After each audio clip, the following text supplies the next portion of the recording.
हरियाणा में नगर निकाय चुनाव पर सबसे बड़ी खबर। नगर निकाय चुनाव का लंबा हो सकता है इंतजार। खबरें अभी तक पर एक्सक्लूसिव जानकारी। हरियाणा राज्य चुनाव आयुक्त धनपत सिंह एक्सक्लूसिव। तो अभी नगर निकाय चुनाव की तारीखों को लेकर इंतजार था। इसी बीच ये महत्वपूर्ण खबर सामने आई है कि अभी कुछ और इंतजार करना पड़ सकता है। एक्सक्लूसिव खबरें अभी तक पर हरियाणा राज्य चुनाव आयुक्त धनपत सिंह और खबरें अभी तक के स्टेट हेड जितेंद्र चौधरी हमारे साथ लाइव जुड़े हैं। जितेंद्र चौधरी के साथ ही हरियाणा राज्य चुनाव आयुक्त धनपत सिंह मौजूद हैं। Over to you Jitendra.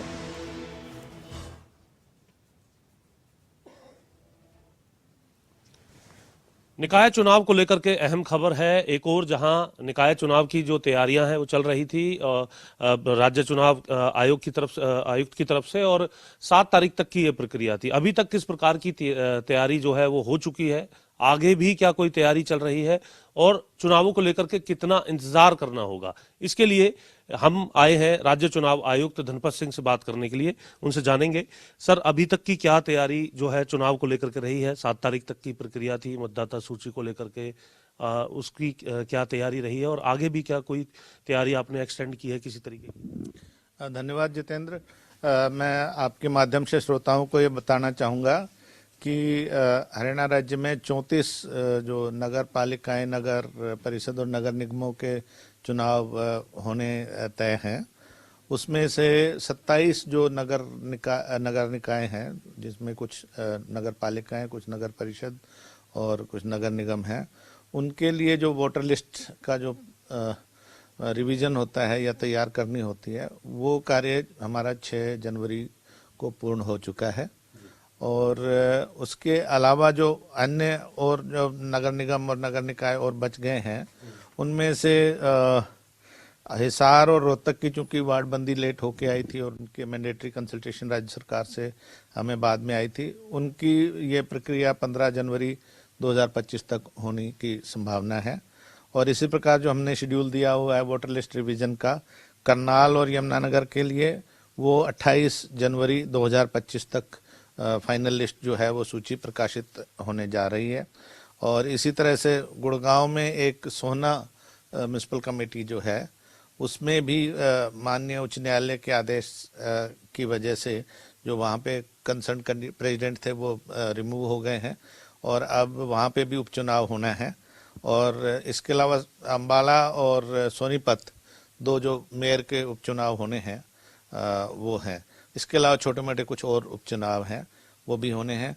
तो उम्मीद है कि 28 जनवरी 2025 तक ये जो बाकी की जो स्थानीय निकाय संस्थाएं बची हैं, इनका भी वोटर लिस्ट रिवीजन का काम पूरा हो जाएगा। तो उसके बाद ही फिर हम इकट्ठा ही चुनाव करवाने की सोच सकते हैं। यानी कि अभी ये प्रक्रिया चलेगी। सर कितने जो अगर हम बात करें निगम चुनाव में मुख्य तौर से कौन कौन सी जगह जो चुनाव है, इससे पहले 8 के बारे में बताया जा रहा था, अब क्या संख्या में कोई रिवीजन होगा इसका? नहीं, जो नगर निगम तो 8 ही हैं, हाँ, लेकिन अभी उसमें पानीपत का अभी वार्डबंदी सरकार से नहीं हो पाई है, अभी उसकी प्रारंभिक शायद नोटिफिकेशन हुई है, तो वो तो इनके साथ हो पाना संभव नहीं होगा। बाकी 7 के जो है नगर निगमों के चुनाव एक साथ हम करवाने की स्थिति में होंगे जब ये मतदाता सूचियों का अंतिम प्रकाशन हो जाएगा। और इस पालिका कितनी होंगी अब जो रिवीजन के बाद? और नगर पालिकाएं हैं वो 21 रहेंगी। एक कालांवाली सिरसा जिले में जो है उसका कोर्ट केस की वजह से वहां पर भी अभी वार्डबंदी कंप्लीट नहीं हो पाई है, तो वो रह जाएगी। बाकी जो 21 नगर पालिकाएं जहां पर ड्यू है वो सब हो जाएंगे। और 4 नगर परिषद अम्बाला, थानेसर, गुड़गांव में जो पटौदी जटोली मंडी और एक सिरसा, ये 4 नगर परिषदों के भी अभी वोट रिवीजन का कार्य जारी है। तो ये तक हो जाएगा? ये मैंने जैसे कि बताया कि अभी पानीपत को छोड़ के बाकी सबका वोट रिवीजन का कार्यक्रम 28 जनवरी 2025 तक होने की संभावना है। ये मान के चले सर कि 28 से पहले तो अभी, क्योंकि आप रिवीजन करा रहे हैं, उसके बाद ही कोई घोषणा होगी? क्योंकि देखिए किसी भी चुनाव के लिए 2 चीजें मुख्यतः आवश्यक होती हैं। एक तो कॉन्स्टिट्यूएंसी जो कि वार्डबंदी से तय होती है, दूसरा जो वोटर लिस्ट। तो वार्डबंदी तो चूंकि हो गई है, तो कॉन्स्टिट्यूंसी डिसाइडेड है और रिजर्वेशन भी सरकार ने कर दी है, जो वार्ड वाइज रिजर्वेशन है या मेयर या प्रेसिडेंट की रिजर्वेशन है, जहां जहां भी आवश्यक है वो भी हो गई है। तो कॉन्स्टिट्यूंसी और कैंडिडेट का तो कोई इशू नहीं है। वोटर लिस्ट रिवीजन का कार्यक्रम जैसे मैंने बताया कि 2 का जो हिसार और रोहतक का 15 जनवरी को संभावित है, अगर सब कार्यक्रम के अनुसार चलता रहा तो, और बाकी जगहों का 28 जनवरी 2025 तक। एक चरण में ही होगा सर चुनाव, क्योंकि ये भी चर्चा है। हाँ, फिर अभी अगर तो देखिए करना होता तो हम 27, एक तो ये होता कि इससे जो आम का जो सरकार का कार्यक्रम है वो अब भी अस्त व्यस्त होता है मॉडल कोड ऑफ कंडक्ट की वजह से, और कोई बहुत बड़े संख्या नहीं है, तो हमने यही उचित समझा है कि इकट्ठे ही चुनाव कराए जाए, ताकि मॉडल कोड ऑफ कंडक्ट की वजह से जो काम में डिसरप्शन आती है वो ज़्यादा विकास के कार्य प्रभावित ना हो। कुछ आम लोगों में ये भी चर्चा है कि अब दिल्ली चुनाव है, क्योंकि नेबरिंग स्टेट है हरियाणा, तो इस वजह से भी इसको भी आप कंसीडर करेंगे या कि कुछ होता है इस तरीके का? देखिए, वैसे तो बहुत तो उसका असर रहता है, लेकिन जहां तक राज्य चुनाव आयोग का संबंध है, जो दिल्ली के विधानसभा के चुनाव है वो भारत निर्वाचन आयोग करता है और उसका हमसे डायरेक्टली कोई ताल्लुक नहीं है। ये कोइंसिडेंस है, ये एक संयोग कह लीजिए कि जो हमारी मतदाता सूचियां जो 28 जनवरी को हो रही हैं, तो अगर उसके बाद भी चुनाव अनाउंस होंगे तो ऑब्वियसली वो 25 दिन का वक्फा रहता है, तो वो दिल्ली चुनाव के बाद ही हो पाएगा। हालांकि वो कोई फैक्टर नहीं है हमारे लिए कंसिडरेशन में। इसके साथ साथ कुछ पार्टियां सर ये भी डिमांड कर रही थी, अभी जब चुनाव हुए, आम चुनाव हो, हरियाणा विधानसभा चुनाव हो, कि बैलेट पेपर पर चुनाव हो। कुछ ऐसा कोई आग्रह आपके पास आया है किसी पार्टी की तरफ? नहीं, अभी तक ना तो मेरे पास इंडिविजुअल की तरफ से, ना ही किसी राजनीतिक दल की तरफ से ऐसा कोई सुझाव या ऐसी कोई मांग आई है। और हम पहले भी ईवीएम से चुनाव करवाते आए हैं।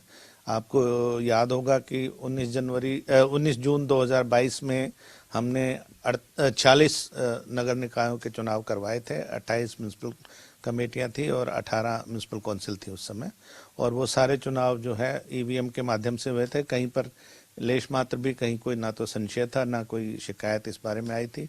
पंचायत चुनाव भी हमने अक्टूबर-नवंबर 2022 में कराए थे, पूरे राज्य भर के 6219 पंचायतों के और 143 पंचायत समितियों के, 22 जिला परिषद के। तो वहां पर भी पंचों की छोड़ के बाकी सब जगह ईवीएम का प्रयोग हुआ था चुनाव के लिए। पंचों की संख्या चूंकि 60-70 हजार के करीब होती है, तो इसलिए, और एक गांव में कई पंच होते हैं, तो ईवीएम से करवाना संभव नहीं हो पाता।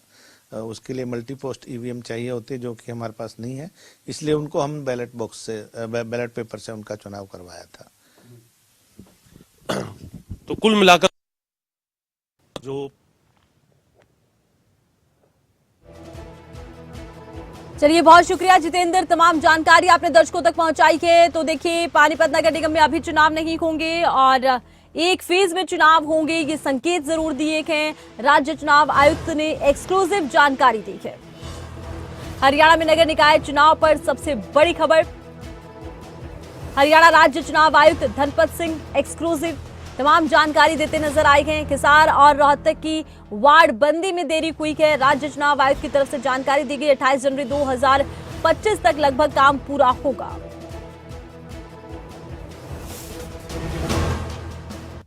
एक फेज में चुनाव होने के संकेत दिए हैं, तो एक ही फेज में चुनाव होगा, ये बेहद महत्वपूर्ण है। पहले इस बात का अंदेशा था कि कहीं ऐसा ना हो कि कई फेज में चुनाव हो, और 21 नगर पालिकाओं पर चुनाव होने हैं। एक ही फेज में पूरे हरियाणा में निकाय चुनाव होंगे। 28 जनवरी 2025 तक लगभग काम पूरे होने के आसार हैं, राज्य चुनाव आयुक्त ने दिए संकेत।